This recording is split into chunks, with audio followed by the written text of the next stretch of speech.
మీ business ఏదైనా మీ ఊర్లో promotion చేయాలంటే అది సుమన్ టీవీతోనే సాధ్యం. ఇప్పుడే సంప్రదించండి.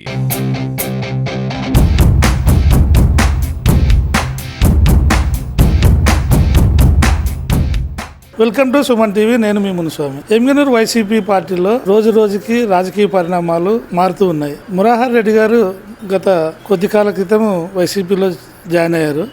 ఆయన అడిగి ఎందుకు ఈ వైసీపీలో విభేదాలు కొనసాగుతున్నాయో తెలుసుకునే ప్రయత్నం మనం చేద్దాం. సార్, మీరు చెప్పండి సార్, 2025లో పూర్తి ఎమ్మిగనూరు వైసీపీలో అంటే వైసీపీ పూర్తిగా విభేదాలతోనే కొనసాగింది. దీని గురించి మీరు ఏం చెప్తారు? ముందుగా సుమన్ టీవీ ప్రేక్షకులకు అదేవిధంగా ఆంధ్రప్రదేశ్లో ఉన్నటువంటి ప్రజలకు అందరికీ నూతన సంవత్సర శుభాకాంక్షలు. ఎమ్మిగనూరు నియోజకవర్గంలో అందరూ కలిసే పనిచేస్తున్నాం.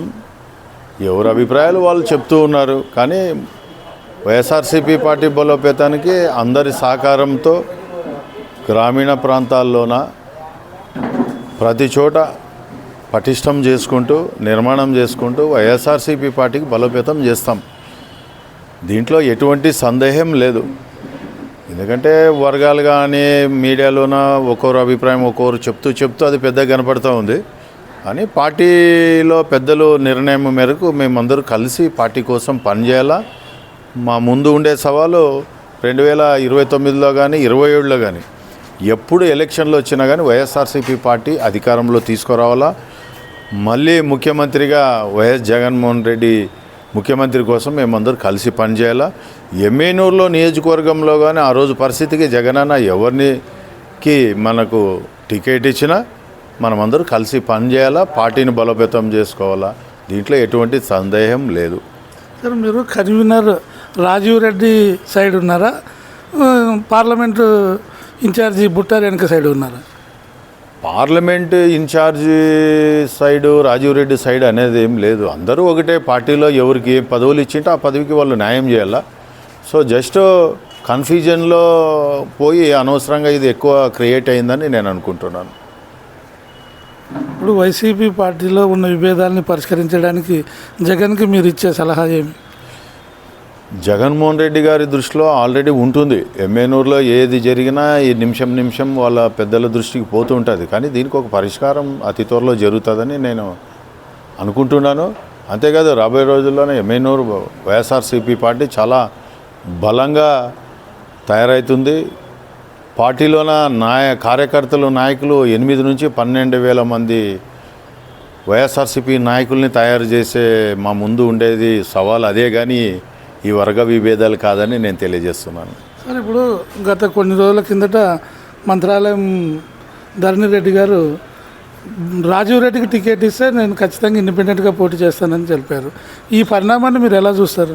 ఇప్పుడు వాళ్ళు వ్యక్తిగతంగా అభిప్రాయం చెప్పినారు, అది పార్టీ స్టాండ్ కాదు. కాబట్టి ఎవరైనా వాళ్ళ అభిప్రాయాలు వాళ్ళు తెలియపరిచినారు. మాకు తెలియపరిచేది వైఎస్ జగన్మోహన్ రెడ్డి గారు ఏ నిర్ణయం చెప్తే ఆ నిర్ణయానికి కట్టుబడి నేను పనిచేస్తానని మాత్రం నేను తెలియజేస్తున్నాను. సార్, ఇప్పుడు మీరు చెప్పండి సార్, చివరిగా రాజీవ్ రెడ్డి గారు పోటీ చేస్తే నేను ఖచ్చితంగా ఇండిపెండెంట్గా బరిలో ఉంటాను, సీనియర్లు పోటీ చేస్తే నేను వారి గెలుపుకు కృషి చేస్తానని ధరణి రెడ్డి గారు చెప్పారు. మీరు సీనియర్లకి మద్దతు ఇస్తారా, లేకపోతే రాజీవ్ రెడ్డి లేకపోతే జూనియర్లకు మద్దతు ఇస్తారా? నేను సొంతంగా నిర్ణయించుకునేది కాదు. జగన్మోహన్ రెడ్డి ఆ రోజు ఎమ్మిగనూరు టికెట్ ఎవరికి ఇస్తే వాళ్ళకి మేము పార్టీలో ఉన్నప్పుడు మేము పార్టీకి న్యాయం చేయాల్సి ఉంటుంది. కాబట్టి పేర్లు పక్కన పెడతాను. నేను ఎమ్మిగనూరు అసెంబ్లీకి ఎవరికి ఆ రోజు టికెట్ ఇస్తే జగనన్న అభిప్రాయం మేరకు మేము పనిచేయాల్సి ఉంటుంది. నేనైతే వ్యక్తిగతంగా నేను ఎవరిని ద్వేషించను.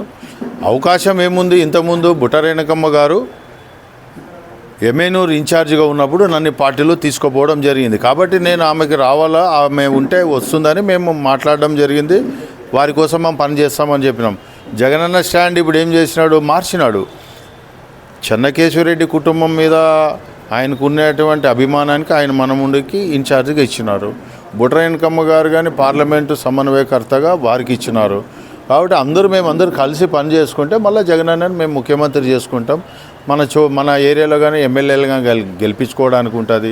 మా బాధ్యత ఏమి జిల్లా ఉపాధ్యక్షులుగా ఇచ్చినారు. ఎమ్మెనూరు నియోజకవర్గంలో పార్టీ కోసం నేను పనిచేస్తాను. ఇది ఇక్కడ పరిస్థితి. జిల్లా ఉపాధ్యక్షుడిగా ఎమ్మిగనూరు అభ్యర్థి గెలుపు కోసం మేము పనిచేస్తామని మురహారెడ్డి గారు చెప్తున్నారు. కెమెరా పర్సన్ గోవిందరాజులతో మునుస్వామి, సుమన్ టీవీ, ఎమ్మిగనూరు.